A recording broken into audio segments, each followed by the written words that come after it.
Ou alors, le combien? Le dixième. Pourquoi? Bah pour le concours. Oui, mais pourquoi? Pourquoi Parce que quoi? c'est Parce que c'est symbolique. symbolique. Voilà. Eh bien bonjour à tous, c'est Aquabiul35 et aujourd'hui on se retrouve pour la petite vidéo résumée du salon de la pêche de Nantes. Alors comme vous allez l'entendre, j'ai piqué un micro et dites-moi si la qualité vous plaît parce que j'essaierai plus souvent de faire des vidéos avec ce micro. Alors malheureusement il n'est pas à moi, donc j'espère pouvoir l'emprunter régulièrement pour vous faire des belles vidéos. Voilà. Donc on se retrouve pour le petit résumé du salon de la pêche de Nantes. Comme je vous l'ai dit, ça a été l'occasion pour moi de voir Alex et GG, deux membres de la team, et aussi tous les modos du groupe Active Brass Fisher. J'ai aussi pu voir Amine, Aminiac sur YouTube pour ceux qui connaissent, donc c'était sympa. Il y avait plein de monde et il y avait vraiment une bonne ambiance. Alors là on est sur un stand avec des petites cuillères ondulantes, rien de très intéressant, mais on va tout de suite passer au stand Ecogir où j'ai découvert quelque chose. Alors pas ce chan, mais plutôt la poudre qu'il y a en haut à gauche de la vidéo. C'est une poudre en fait qui va vous permettre de conserver vos èches, à savoir les vers de terre ou des bouts de poisson, etc. pour les pêches en surfcasting ou opposées en mer. Donc moi ça m'a assez intéressé, c'est marrant, ça déshydrate en fait votre èche, ça la parfume et ça vous permet de la conserver d'une session à une autre. Donc moi qui pêchais avec ces techniques quand j'étais gamin, ça m'a intrigué et je me suis dit un jour pourquoi pas essayer. Voilà. On est vite allé voir du côté du stand d'Ultimate Fishing avec les fameuses cannes rouges Tenryu. Et aussi donc ces vitrines de leurre qui brillent de partout. Donc c'est assez impressionnant, il y a vraiment plein de matériel exposé. Ça vous permet en fait de voir les leurres en détail, puisque si vous avez envie d'inspecter un leurre sous toutes ses coutures, il vous suffit de demander à quelqu'un qui est présent sur le stand et il vous ouvrira la vitrine, il vous donnera plein de conseils autour du leurre. Enfin voilà, c'est vraiment sympa si on veut récolter des informations. Avec Alex, on s'est un petit peu attardé autour de Big Bait et de Spinner du côté de chez Megabass et de chez Gangcraft.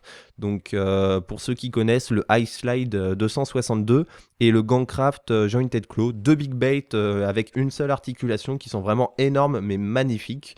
Le petit Killer Bait, un spinner bait de chez Gangcraft que vous pouvez voir à l'instant, m'a vraiment plu aussi.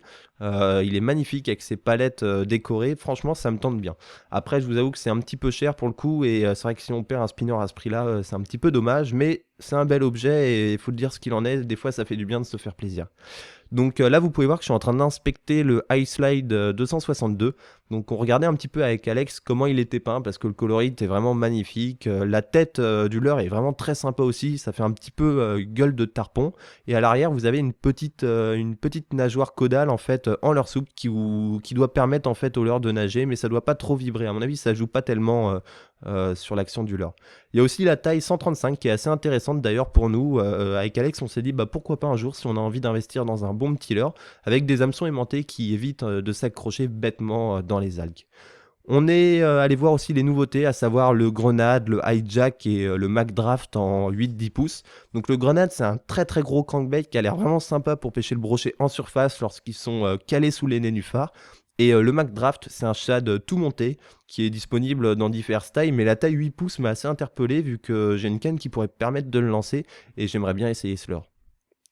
On est allé ensuite pour l'heure du midi sur le stand de la Fédé pour rigoler un petit peu en essayant le simulateur de pêche. Alors je vous avoue que c'est assez sympa parce que ça permet de bien voir l'action de la canne et si tous les vendeurs de cannes pouvaient proposer ça sur leur stand afin d'essayer la canne, ça serait vraiment très marrant. Ensuite on est allé regarder deux gros chevennes qui traînaient sur le stand de la Fédé dans des aquariums. Bon c'est un peu dommage de mettre des poissons comme ça dans des aquariums, ils doivent pas être très heureux parce qu'ils n'ont pas beaucoup de place, mais c'est marrant parce qu'ils étaient très curieux et dès qu'on agitait le doigt au-dessus, ils venaient voir, comme quoi c'est vraiment un poisson qui regarde ce qu'il y a au-dessus de lui et qui vient attaquer ce qui tombe dans l'eau. Voilà. Ensuite, Alex c'est parti et du coup je suis resté avec les modos du groupe Active Brass Fisher dont je fais partie. On est allé sur le stand Hot Rod, voilà, donc c'est des cannes qui m'ont interpellé vu que c'est des cannes pas trop chères qui pourraient vous intéresser et j'ai pris 2-3 renseignements pour pouvoir les conseiller aux gens. Pour le coup là c'est une canne qui a une action de pointe très marquée qui permet d'animer des petits leurres souples et en même temps une grosse réserve de puissance qui permet de contrer des poissons que ce soit en rivière ou en mer.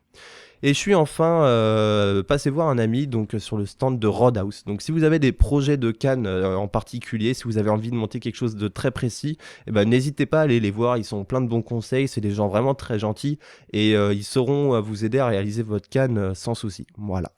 Donc on va arrêter cette petite vidéo là, j'ai pas envie de faire une vidéo trop longue. On va se quitter en fait avec les leurres handmade.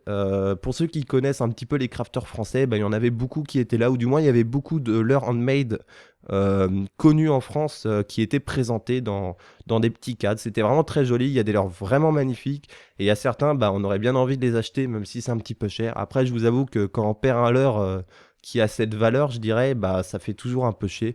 Mais bon, pourquoi pas un jour se faire un plaisir comme ça et puis le garder en exposition, à voir, à y réfléchir. Voilà, donc j'espère que cette petite vidéo vous aura plu. N'hésitez pas à me donner les retours de cette vidéo en commentaire, surtout par rapport à la qualité audio, ça me ferait vraiment plaisir. Et on va bientôt se retrouver aussi pour une petite vidéo sur le salon de la pêche à la mouche de Carhaix, où j'ai une petite surprise pour vous. Voilà, allez, ciao ciao!